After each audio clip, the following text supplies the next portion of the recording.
This is Battlefield 1. This game takes place during the events of World War 1. This is not like any other Battlefield in existence because of the game's timeline and due to the stunning graphics, which makes this game an amazing experience for an FPS game out there. But what did spark this amazing game's popularity, and what is the game known for today? So today we're going to be going over some of the history behind Battlefield 1. So let's jump right to the video.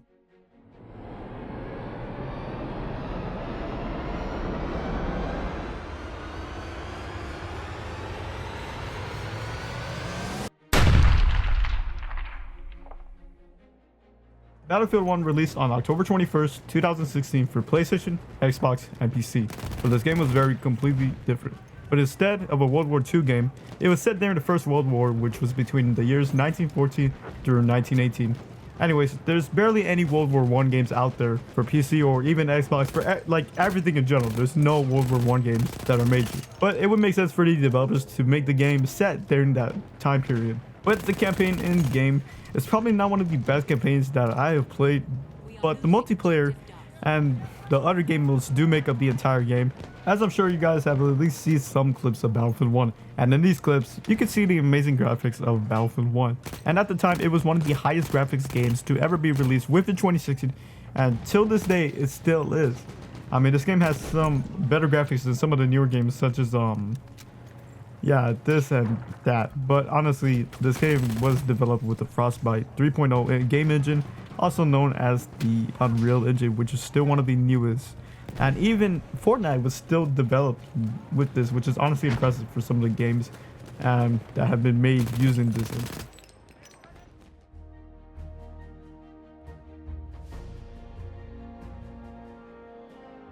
Alrighty, do you know how many campaigns there are? No? Okay, well the answer is 6. 6 different stories which take place all around Europe, starting in France and ending all the way to the Middle East in the Ottoman Empire. But the surprising thing was you are a soldier, part of the Allied powers, from being French, American, all the way to being Italian, and finally the British. I mean, you're a soldier for a lot of these countries because you're different people. What do you expect? But a lot of people think that this is a short and bad campaign story. I have to admit, I honestly agree with some of these people. I mean, the stories themselves are decent, but the actual game can be beaten under an hour, which is honestly kind of sad since there's no actual challenge or narrator or anything like that from the soldiers' perspectives, or even just a narrator in game like to say, oh, go do this, go do that. I mean, I don't know. It's just a lack of story in game.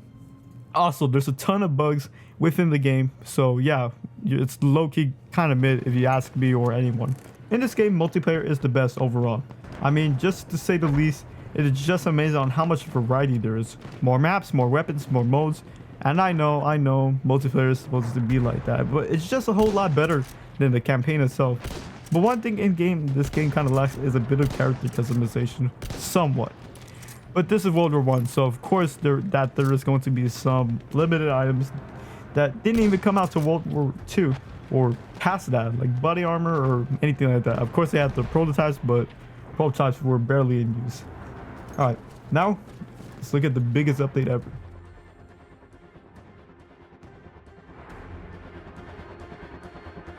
The biggest update of the entire game was the Loop Call Pass update.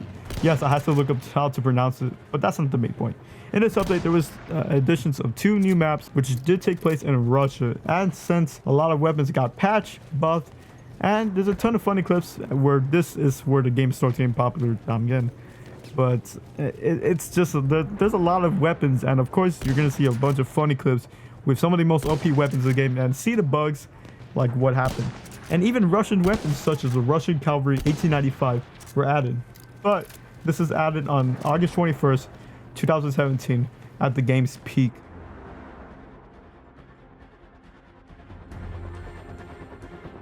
Finally, after covering the main points of this video, I'm going to say that there's quite a lot of positives, which is basically that the game has. So the review of the game is a 9 out of 10.